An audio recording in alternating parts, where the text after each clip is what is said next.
Good morning, everyone, and welcome to Signing Science. The goal of this series of this interview today is what we want to learn from respected leaders in our respective fields. When we first came up with this idea for this series of interviews, at the top of our list of a person to interview was Carol Padden, who we sign Carol Padden, CP. She is the Dean of the Social Sciences at the University of California in San Diego. She is also a professor of language and human communication. She has, for over 40 years, published in the areas of linguistics, gestural studies, deaf studies, and the list goes on.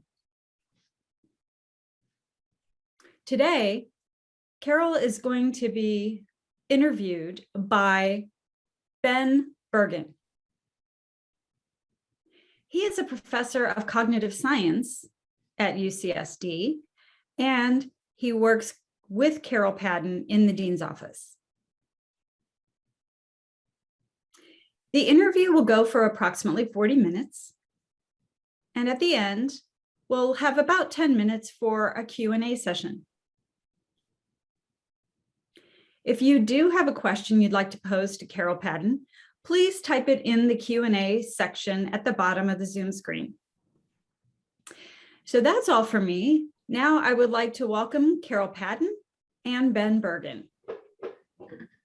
Well, thank you so much to Matt and Rain and Kirsten for organizing this very exciting series of interviews. It's a real honor and a pleasure to interview my colleague and my boss, Carol Padden.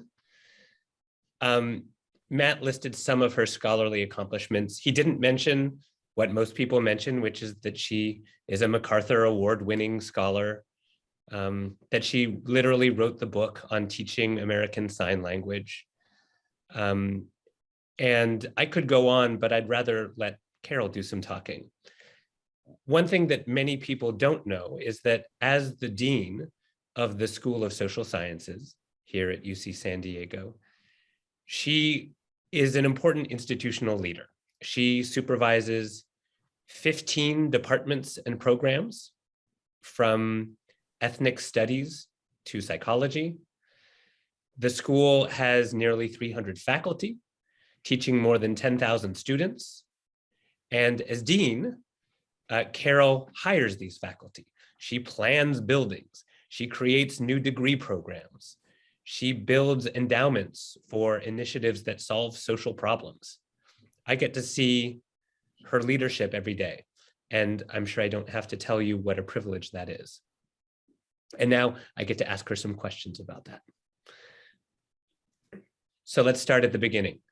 Carol, you started your life going to school at a school for the deaf, and then you transferred to a mainstream school when you were 8 years old. What did you learn in that move about self-reliance and perseverance and how to negotiate the world? That's a great place to start. Hello, everybody. I'm sure there are a lot of friends out there. It's good to see or not see you, but I hope to see you in your questions Q&A later. Ben's right. Maybe some of you know. I'll give you some background. I grew up, both of my parents are deaf, and they taught at Gallaudet University. So I'm not new to the university. I've hung out at Gallaudet, the campus, and I went to a school for the deaf at Gallaudet, Kendall, until third grade. And then I moved into a public school system. When I made that transition, there wasn't anything such as inclusion or mainstreaming. I went to what was called a hearing school. That's what it was called. So I went from a very small classroom of maybe about 5 or 6 students to a classroom of 30 with no interpreters. There were no interpreters at that time. They thought, oh, you're hard of hearing, you can do this.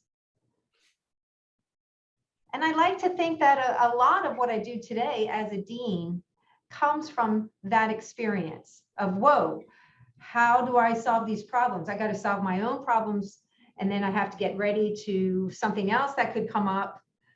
And often I'll look and figure out what can I do, and I'll ask my parents, because both of my parents grew up at a deaf school, and they weren't completely understanding of how the hearing public school runs and works. And my parents, at teacher conferences, my parents didn't know about that. I said, oh, well, you need to come. I had to interpret my own parent-teacher conference. And when they came, they looked at the classroom, they're looking around. They didn't know what was going on. There were no interpreters. So I probably started doing that when, let me think about this, in around 1963. But that was the year I started 3rd grade. So you can figure out how old I am. But aside from that, I did this all the way through high school. I didn't have an interpreter until I entered college. At that point, up until that time, I thought, oh my God, I was doing constant problem solving on my own. And that's exactly what I do in my job every day. So let's jump forward to your career in academia then. During your early career, you worked with some remarkable leaders like William Stokoe, Ursula Bellugi, and many others. In your experience, what did the leaders that you worked with do that inspired you to be a scholar? And what do you think are the best ways to inspire young deaf and hard of hearing scholars? I think my intellectual matching with Bill Stokoe and Ursula Bellugi, and my advisor, David Perlmutter, they were all very, they started with how to start with an idea and how to make it into a type of a research program. What makes it interesting? What makes the idea interesting? What makes it the right idea? What makes the idea that can last throughout the whole career, your whole life? So these type of questions, there might be some questions that are interesting, but how impactful are they? Which one can you pick? Which question should you pick? Which one do you enjoy working on? Can you do this year after year on this one question? But there's also something I think my mentors, my role models as a dean were my predecessors, like Jeff Ellman. Jeff was a member of Ben's department in the cognitive science department. He is actually one of the faculty founders of that department. And then Ben and I joined later. We had the opportunity to see Jeff at work, and he is very unusual. His management style, there were so many things that he did that were so different than what we would imagine a manager would do. Jeff is very compassionate. He's very engaged. People really enjoy having conversations with him. He's always trying to think, oh, what is the principle that I'm trying to do here? I have this problem I need to solve. I got to figure out the budget. I have to sit with maybe difficult faculty members, or they have some kind of difficulty that needs to be resolved. There was always a feeling of he was guided by a sense of principles, and I really learned that from him. Often people will ask or send a question to Jeff, I want to know why this, or why didn't I get this and this. Jeff would explain to great lengths to this person about why, and the person realized, oh, I get it. He's not afraid to explain the reasons behind decision making. He doesn't say, hey, it's not your place to ask that question. It's not your place to ask why, or I don't have time to explain everything to you. Oh, you should know better. He's not that kind of leader. And I learned a lot of that from him. Ben knows all this as well. Before we go on, I should say something about Ben. All the deans on this campus we have faculty members who we bring on into the office as associate deans. I have 3 associate deans, and Ben is one of them. And he's been working with me for about the past 5 years. The other 2 started, the first 2 I had originally, So as we increased more faculty, I added Ben on to the team, and they all work half-time as an associate dean. They have a 2-course release, and then they can work in the dean's office. But they are still faculty. They're still involved with their department. And that really helps me as a dean, because I ask them, what's going on in your department? How do you address this issue? How do you handle this issue? So I have 3 different departments and 3 different ways of looking at how to solve problems. So I pick the associate deans based on what kind of work that they actually do, to make sure that I cover the whole spectrum of the departments and programs within my School of Social Science. Amanda Datnow, she is from the Education Studies Department. She is very knowledgeable about qualitative and quantitative research, but more involved with what's happening in the classroom. She has published many articles in that area. John Evans is from sociology, and he is more of a book knowledge person, where he understands how the process of writing, doing work on books in that scholarly avenue. And Ben is very knowledgeable about how to build labs, how to get the research grant. So having these 3 associate deans working in different areas in our school, publishing, research, and what other kind of needs that are needed within the department and the faculty has been very helpful. Yeah, I should say I've seen, because I get to see you at work, Carol, I've seen how you implement this idea of Jeff Elman's of engaging with debate, of bringing in people who disagree with you and using that not as a reason to be disagreeable, but instead as a way to understand better the decisions that you're making, and also to explain to people why you make those decisions. One thing that I think you've probably faced that I haven't faced, so I have a question about it. You know, you've spoken to people all over the world, some deaf, some hearing people, about how sign language works and what deaf culture is, and you've taken leadership in convincing people that sign languages are languages and deaf culture is culture. But I imagine that at times you've had to struggle. Deaf people get stereotyped in certain ways. And I imagine that at times it must have been hard to be taken seriously as a deaf scholar. So my question is, how do you manage to keep your focus on your goals, the big picture, the thing that you want to make happen, in the face of other people's doubts and misconceptions? Well, I think I have been in meetings with new donors, for example. They come and we set up a meeting. My advancement team in person is wonderful. They have a wonderful team. They'll set up the meeting with a new person, a new donor. And I think sometimes the older donors, younger ones, not so much, they're a little bit different, but the older donors, when they get there, they arrive, they go, what? Sign language? An interpreter? What the hell? I didn't sign up for this. What is this all about? And often they will look over at other people and talk to another person and not speak directly to me. Some people say, do I talk to the interpreter or do I talk to you? But I don't. My style is not to teach at that moment. I prefer other people to show them the right way to act in that situation. Often they will look at another person and I'll redirect their attention back over. It can be very tiring.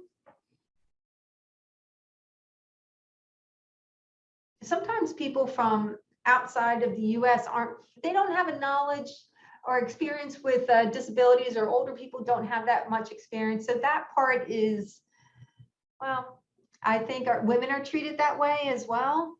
People of color are treated that way. We are what are called unusual. I'm not a typical dean. You know, they come in and they expect maybe a white-haired white man from the psychology department or something like that. And then they end up instead, they say, oh, well, it's a woman. Oh, she's deaf and she has an interpreter. Oh, and it takes it. They're a little put off, they're off guard by it. So I'm in this situation so often, I just push it aside and I want to get to my message and get to the point. And sometimes it goes just fine and other times not so easily. And in some situations it can be, I have to figure out maybe a different approach. Maybe I will work with my advancement team.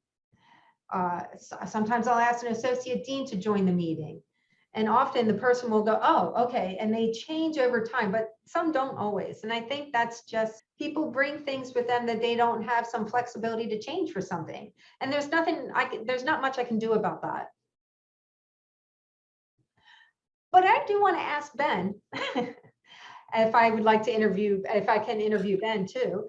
Ben has been in enough meetings where, what do you think if people arrive and they don't know anything about the interpreting situation that's going to happen? What do you think is going on in their head? What do you think people do when they experience that?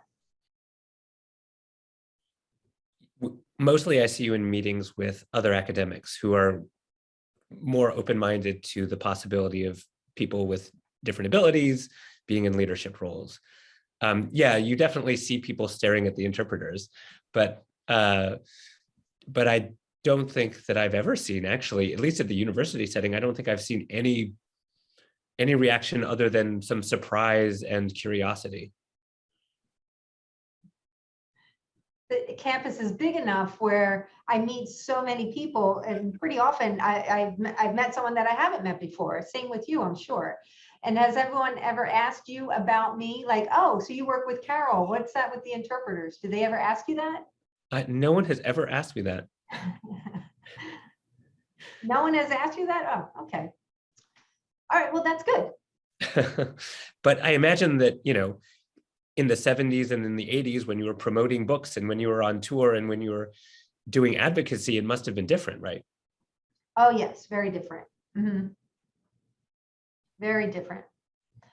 I mean, really, and it did happen on this campus too. I felt some hostility from the academic area. There was one person who's a very classic academic in terms of only certain people can be here and only certain people can do the kind of research that you're doing.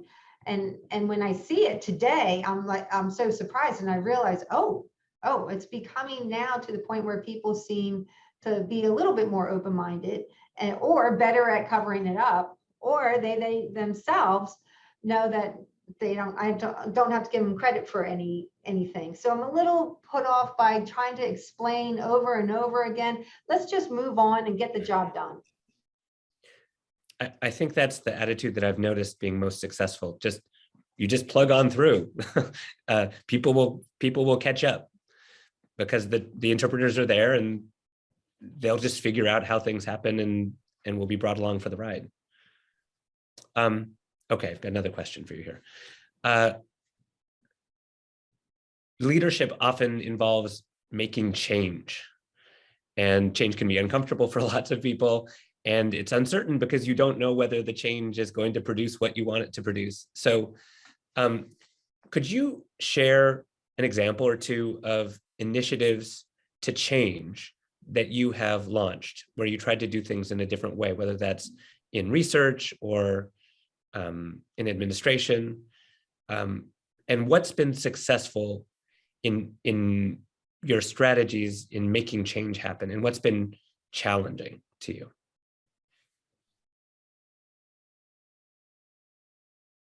Wow, how many of those do we have, Ben? We've talked a lot. This afternoon, we're going to be talking about one, an example of change, but let's see, which one is a good example for this audience? Treating ASL as a language unto itself and one that should be taught as a second language. That's a big change. That wasn't obvious. And that's something that you had a big part in, if you want to go really far back. That's true, right. When Tom and I, we were both faculty here, people came up to us often, and I became faculty first and then Tom did, Tom Humphreys. So when I started, there was some, oh, we need to, have some ASL coordination going on. I'm like, hold on, let me just set up my position. I'm an assistant professor. I want to get this program going. I'm going to do my research. And then we can talk about this a little bit later, how to set up an ASL program. And they decided, I think at that time, instead of just trying to set things up by themselves, we looked at other language programs. What's the curriculum that you have for Spanish, English, Italian, German, and they wanted to do it exactly like that. And I helped the language program hire a coordinator, an academic coordinator that would take this on. And at the time, Tom and I thought, man, that was part of almost like any kind of management where you're looking for the best structure. And then that change should take place within that structure. So first you have to back up and be clear about, well, what are we trying to do? All right, we were trying to teach ASL, but actually we wanted to make ASL be part of a language program that is already there, and they already have their language courses. And we want to join in from the start and have the exact type of curriculum that they have.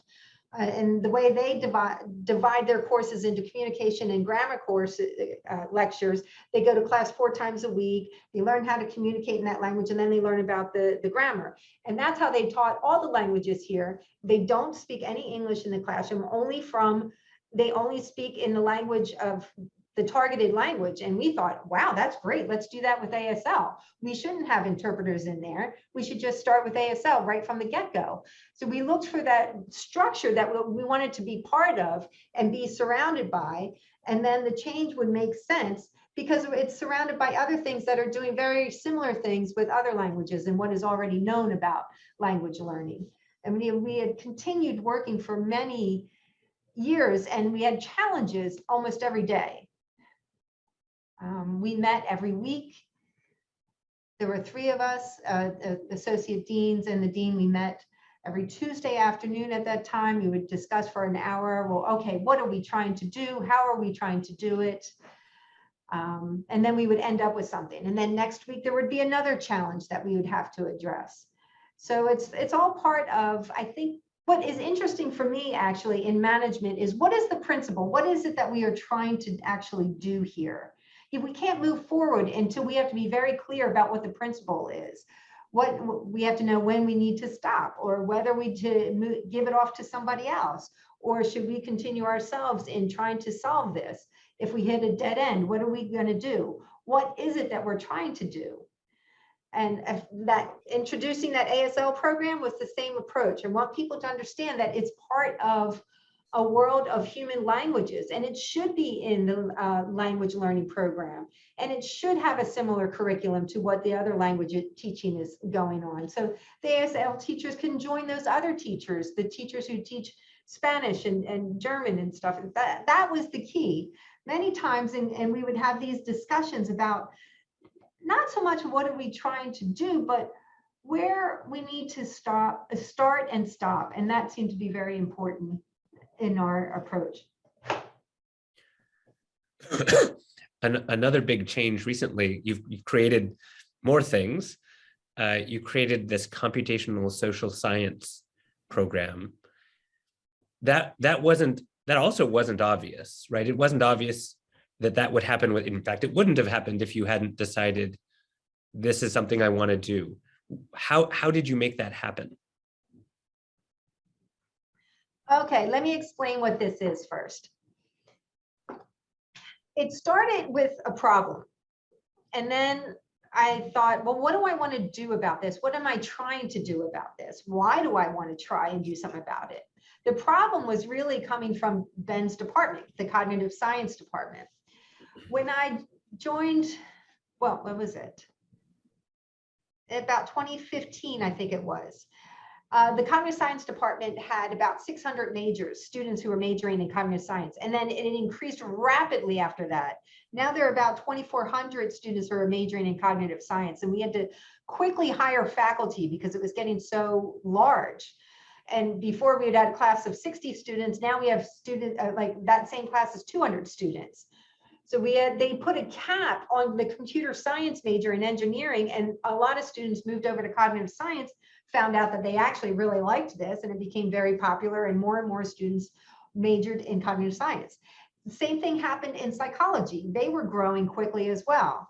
So we have so many students. What is it that they want? They want data science, computational courses. So I'm like, I can't put more students in the cog sci department.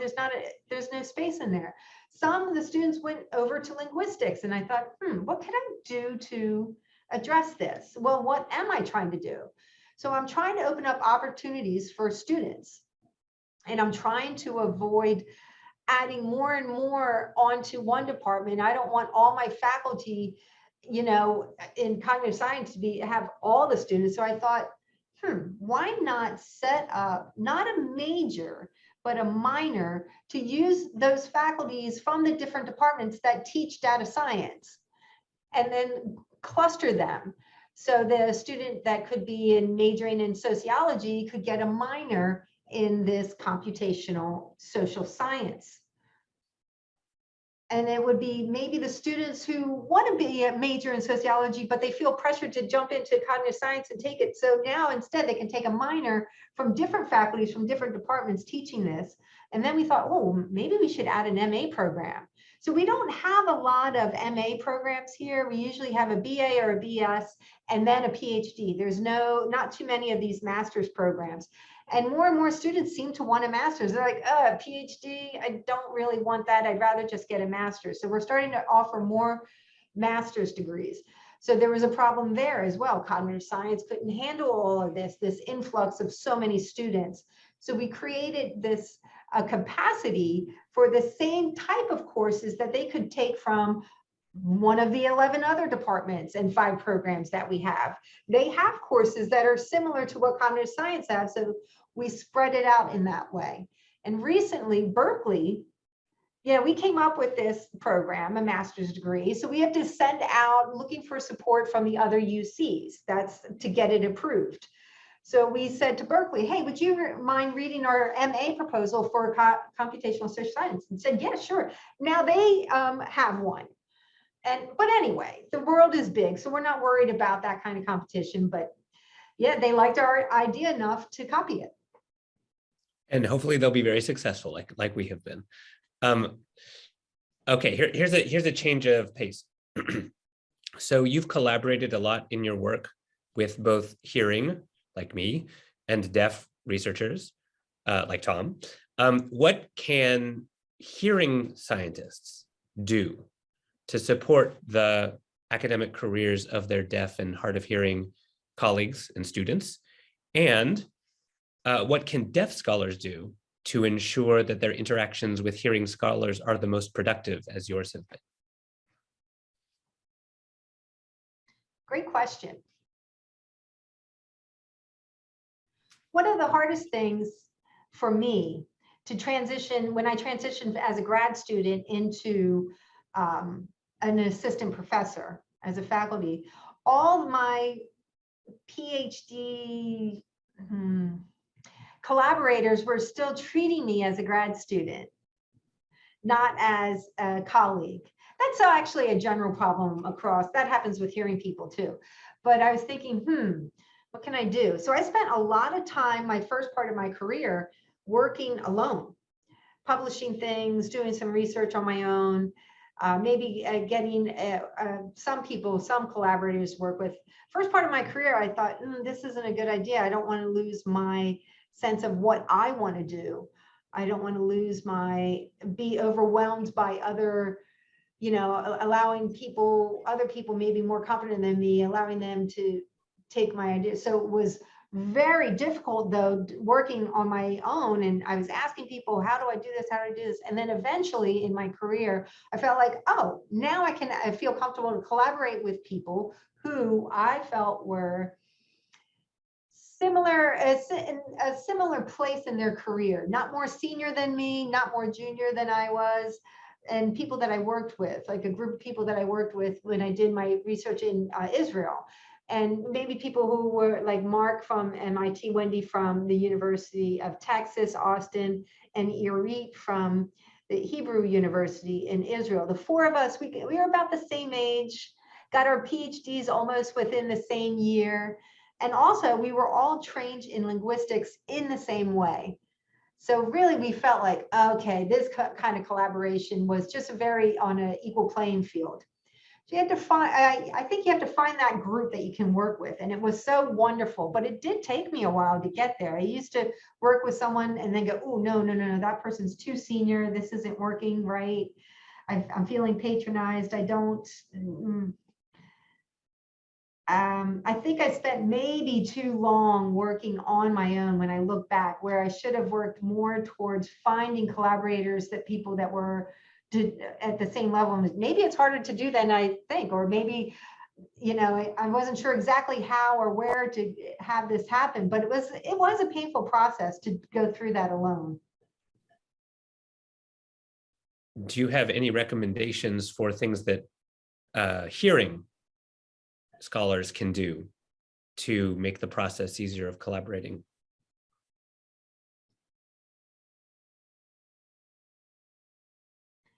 It's true for any collaborator that you're working with. You have to find that right chemistry with a person. If there's an irritation back and forth, that's not good. That's not good for either person. But if the chemistry is there, then that'll work great. I think, like with our associate deans, I think all of us have very good chemistry when we're working together.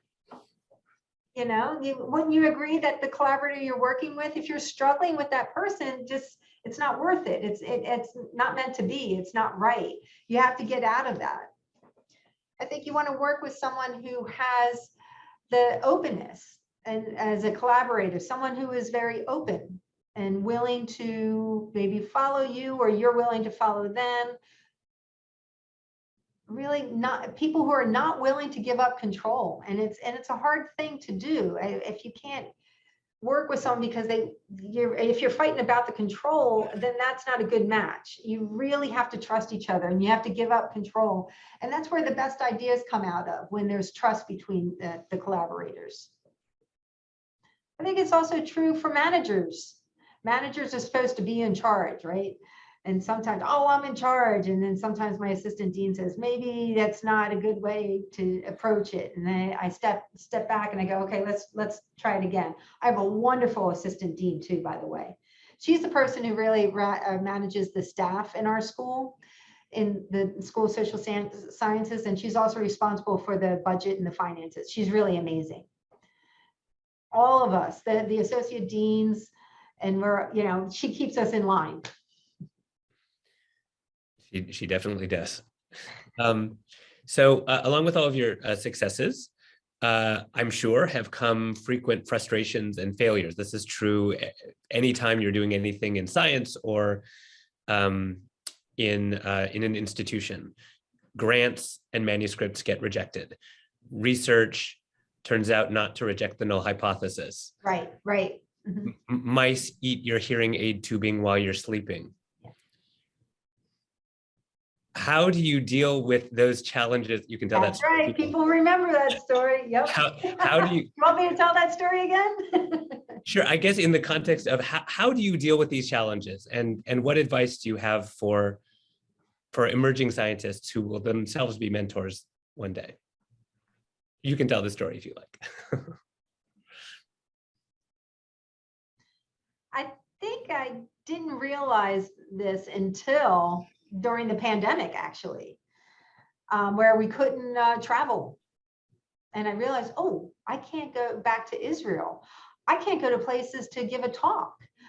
I can't go, well, sometimes, if there's a conference and I could maybe work with a different lab, and none of that. And I started to feel like this sense of, oh no, I'm trapped in this job. How am I going to get out? And I realized that kind of wanting to get out and go to places, what it did for me was really healing. It was very healing for me. I mean, this has been a long career, and if you don't get the grants, and if you're trying to publish papers, and if you get terrible reviews, let's say, or if the research is, people are against the research that you're doing, or people, if they go to your talk and, oh no, they disagree with you. All of those challenges are For some people, actually, they'll go in a cabin in the woods and sit by themselves to do work. I'm the opposite. For me, I need to go to a place where I'm interacting with so many people and different people different from me. It's that for me is getting out of this constant thinking of the problems that I have to address here. And then I get really excited and I go, oh, I want to start planning. And my husband and I will go, oh, let's plan this trip. And he'll be like, oh no, not again. But you have to know what you need to be able to continue to go on for another year and another year. And I think that people do the same thing, like Ben, people do the same thing. They do the same thing their whole career. And I think, wow. But for me, I feel like I need to shift and change a bit. I did some field work for a while. Before that, I just studied ASL and did the research here. And then that was the best decision that I made for my career, was to get out into the field, get out of the lab and go see something very different, see how deaf people are talking in other sign languages in other countries. And, oh, what's that supposed to look like? Or hearing people are willing to sign now in other communities. They don't do that here. Here, oh, you have to get them to take a class and say, it's against the law. If you don't provide interpretation, you have to do this. Other countries, they're like, oh, I think this is great. Let's learn sign language. There were so many things I found very, what's the right word? An opportunity for recovery, to recover, for me, was getting out there. I was just going to say that I can see how over the course of your career, you have tried lots of different things and how that can keep things fresh and exciting. And even if one research area starts to get a little bit cold and the successes stop being as exciting, then you can move on to a different avenue. And that seems like a really effective strategy. I have just two more questions. One is whether there's anyone in particular that you would like to acknowledge, aside from the people we've talked about already, who made significant contributions to your success.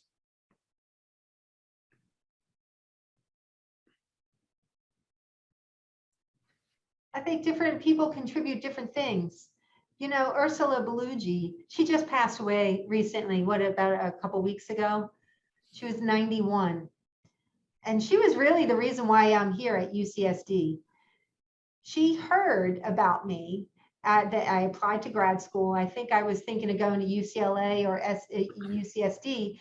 And Ursula made a special arrangement for me to come here. And she treated me so well. The level of respect and enthusiasm for what she gave me to come here and work. And I thought, oh, yeah, I like it here. So I want to live here.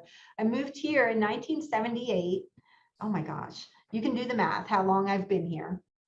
And she just happened to be so much more intense and so much more into the research than I had was willing to do. We all know Ursula was all in 100%. She slept in her lab. She lived in her lab. She worked day and night, all hours of the day. And I realized, okay, that's not the kind of career I want. But then there are other people that offer different things, like my colleagues, my husband. I have to mention my husband. He's my life coach as well. He always says, this is my life coach told me I shouldn't be doing this. And they go, who's your life coach? And they want to sign up too, because it's my husband. He's my life coach. I know he's here watching me. He may have left though. Who knows? He could have been bored with seeing this and left. But Tom has the ability to get to the problem quickly and get to a solution real quickly. So I go, I think, what am I going to do? What am I going to do? And I go, Tom, and this is what I have. And I said, oh, well, you should try this and you should try that. And I go, oh, that's fantastic. And then I come back the next day and I tell the people, well, my life coach told me to do this. And I think I'm going to do it. So yes, Tom. I have to thank Tom too, because he helped me generate some of these questions. So he's my life coach too. I think that we're probably at the time where we open up the forum for Q&A. Mhm. And I see that some people have already started to put questions in the Q&A tab, and you are welcome to do so. Maybe I'll just read them for you, Carol, and we'll see what you say. The first is from Suzanne Bedrosian, who asks, how do you feel about countries like the UK accepting BSL as a language among deaf, hard of hearing, and deaf plus, including deaf blind in the country, while in the US, it's purported that English is the only language used?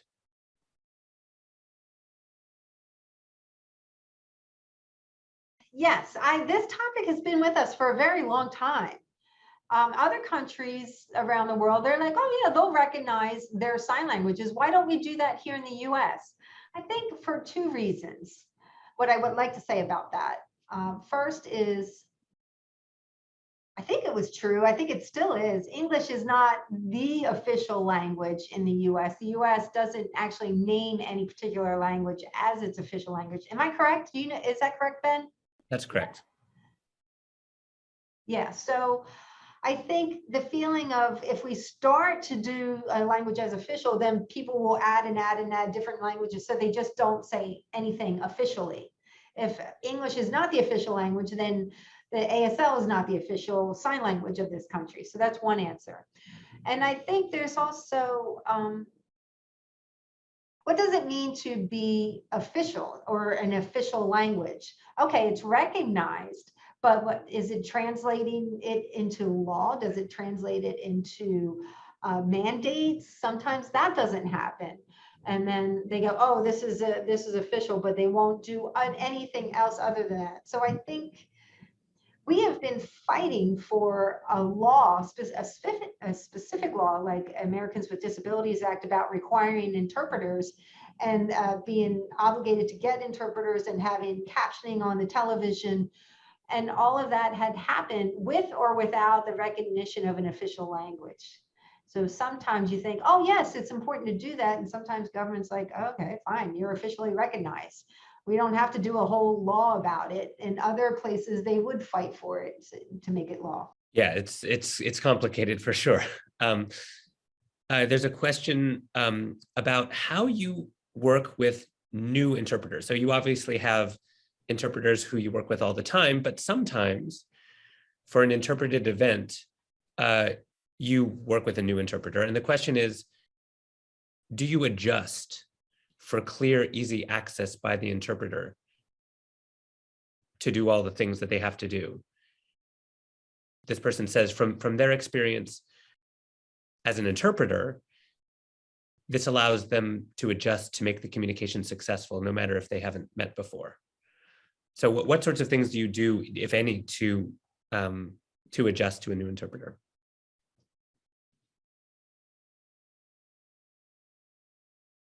Well, what we had talked about recently about the pandemic, getting an interpreter from an agency, because if someone wasn't available, or if my interpreter goes on vacation, or if there's a conflict with a person, because we have two staff interpreters, but I share one with another deaf faculty person on campus. So for purposes of, I will get an agency interpreter, or she will, if there's more needs. And sometimes I haven't seen that interpreter before, and they might not know the abbreviations or acronyms that we use. And then we do have a list of interpreters, preferred interpreters, that we like to use in the local area. But once in a while, I will get somebody that is new. I think because the staff interpreters who work with me so much, we have different ways of just adjusting real quickly. It becomes invisible with the adjustment. So if I've worked with these staff interpreters and we talk about things behind the scenes, like, okay, let's do this and this, right? Right, Beth? Yep. But it is a little scary sometimes when someone shows up or you show up to a place and there's an interpreter that you don't know, and having that difficulty. Sometimes I will sit down and go, okay, in advance, let's approach it this way. Or if I know someone in that city and we're going to that city, or an interpreter is recommended, then I'll do that. That's the duty of the staff interpreter, to check on who we're going to hire from other cities. Sometimes they'll travel with me, sometimes they won't. They'll say, oh, I heard this person in that city is great, let's send them a request. And I'm not great about sending slides early. If it's a presentation, I tend to do that at last minute. But sometimes I'm just thinking, oh, I gotta put this together at the last minute. But it's not always the best situation to be in, but it does happen.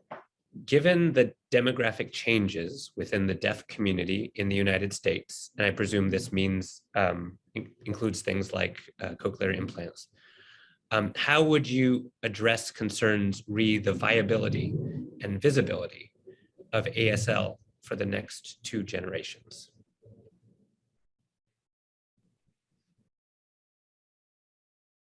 Wow, that's curious.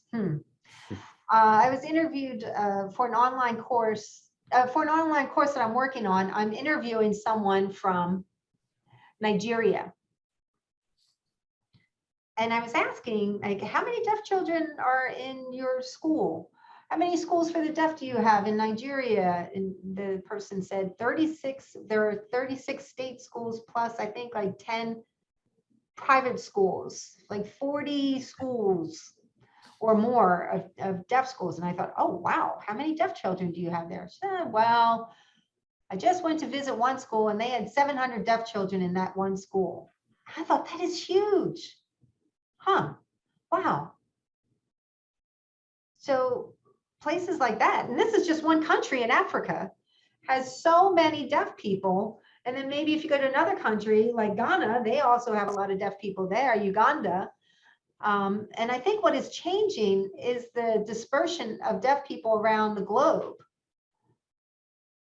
I think deaf people are all over, in Africa, in Asia, in the Middle East. You see, in Northern Europe, maybe a little bit less here. And South America, I think there are many, not sure. I think the look of sign languages around the world will change. Maybe ASL won't be the dominant language, sign language in the world. And it'll be one of them. Maybe there will be other sign languages. Maybe Nigerian sign language will become the world sign language. I think when you look at the demographics and the birth rate, that's another thing. In Northern Europe and in the United States, they have a low percentage of birth rates, especially in the US, a low percentage of children that are deaf, and then of deaf children on top of just children in general. In the Middle East, they have large families. They have 10 or 12 children in one family, and maybe 5 of them are deaf if it happens in that one family. So the look of where are the deaf people in the world, where are the sign languages in the world, will definitely be changing over the next couple generations. And beyond that, I think I'll be in my grave, and dead and buried, and I don't know. Someone else can figure it out. Last year, 2 deaf Indonesian women just earned PhDs in Indonesia and Australia. They are my former bosses too. One of them is an associate professor in Jakarta. She struggled to get an interpreter during her PhD, and finally got the interpreter at the end of the semester and the dissertation defense. What advice would you give them, or us, prospective PhD students, to navigate the academic world after earning their PhDs, especially working with various types of attitudes, from hearing scholars and researchers towards sign languages and limited deaf culture awareness academically? When I started as a faculty person in 1983, I had a half-time interpreter at UCSD. Actually, it was really great. UCSD was fantastic. I've been here for so long. Not once did UCSD say no to me about having an interpreter. No, you can't have an interpreter. No, we won't pay for that interpreter. No, you can't, never had that. I would bring something to them and they said, okay, every single time. And honestly, that's one reason why I'm still here. But I started back, I had one interpreter. And we would have a 3-hour meeting. And now to have an interpreter do that, you can't do that. Just have one for a 3-hour meeting. So I changed over time about how much interpreting needs I need and what kind of job it. Now for a dean's job, I have 2 interpreters working full-time 40 hours a week. Before, when I was an associate dean, I had a half-time interpreter. And before that, as a chair for my department, I had a half-time interpreter. So it kind of changed over time. Now in Indonesia, you have to, well, when I started, I didn't think, okay, my aim is for getting 2 full-time interpreters 40 hours a week. I wasn't thinking that. I was thinking, what is it that I need right now? What is the minimum of what I need right now? And I think I could argue for that. I think I could argue for a half-time interpreter and they can work alone. And they used to do that back then. It was okay. And then I realized, this is not a good idea either. There are problems in that situation. So Tom and I, when Tom came on board, then we each had 2 half-time interpreters. And we would alternate and share the 2 between us. So that solved that problem. And then after that, when I got more up in my career, the interpreting needs changed. Maybe it just takes another meeting to discuss how to work with interpreters. I think we should ask Beth and Mary to talk. What's it like to work with Ben or me or somebody else, and the assistant dean? We do a lot of coordinating. We're on chat going back and forth every day. Okay, so you're coming in at what time? You're going to be here for this. All right, you'll be here at 10:45. Oh, no, you're not. Oh, you got to leave that meeting, so you'll leave that one early and get so we're constantly working on the logistics. And the 2 interpreters do a lot of their own planning, but I'll join in sometimes and say, hey, here's some materials that you might need for this meeting. So it's ongoing, really. It's just like running an office. You want everything to be coordinated. That's a long answer to that question, but okay, maybe we'll end with one last question. We'll end on a positive note. This is from Rain, actually, who says, I've always seen Carol so motivated. Carol, do you ever get down and discouraged? And what do you do to counter that so that you can be a good leader?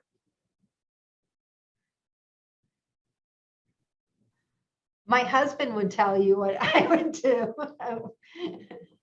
Yeah, I do get, when it happens, I feel like, oh my God, I can't figure out how to get out of this problem.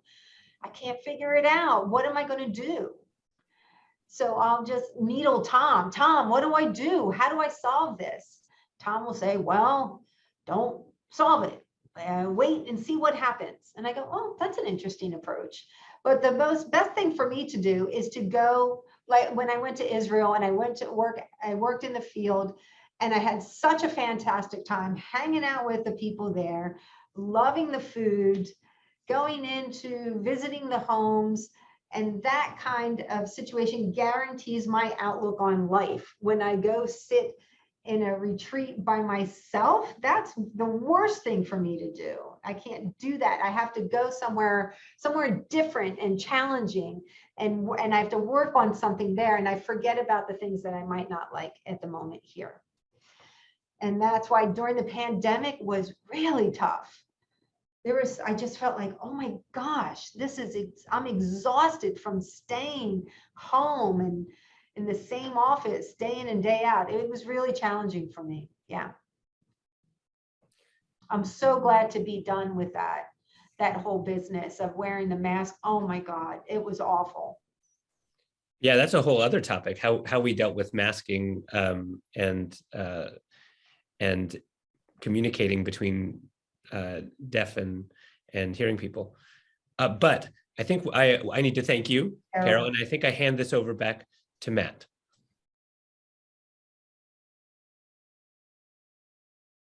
Oh, thank you so much, Carol and Ben. That was just a fabulous question and answer experience for all of us. I had a whole list of questions myself too, Oh, but great. I wanted to thank you all. And I would like to let everyone know, let me see here. On May the 16th at 12 o'clock noon Eastern time, we have our next interview series with Raja Kushnalgyar. Apologies for the pronunciation. You got it right. And that person is a director of the Central Programming at Gallaudet University. That's May the 16th, 12 o'clock Eastern time. After that, we'll have our fourth planned interview with Bob Hoffmeister. And if you know Bob, you'll understand why I struggled to find a time when he could join us, but we were able to secure a time. So once again, many thanks to Carol and Ben, and thanks to our audience for coming today. Take care, everyone. Bye-bye. I enjoyed it very much. Thank you.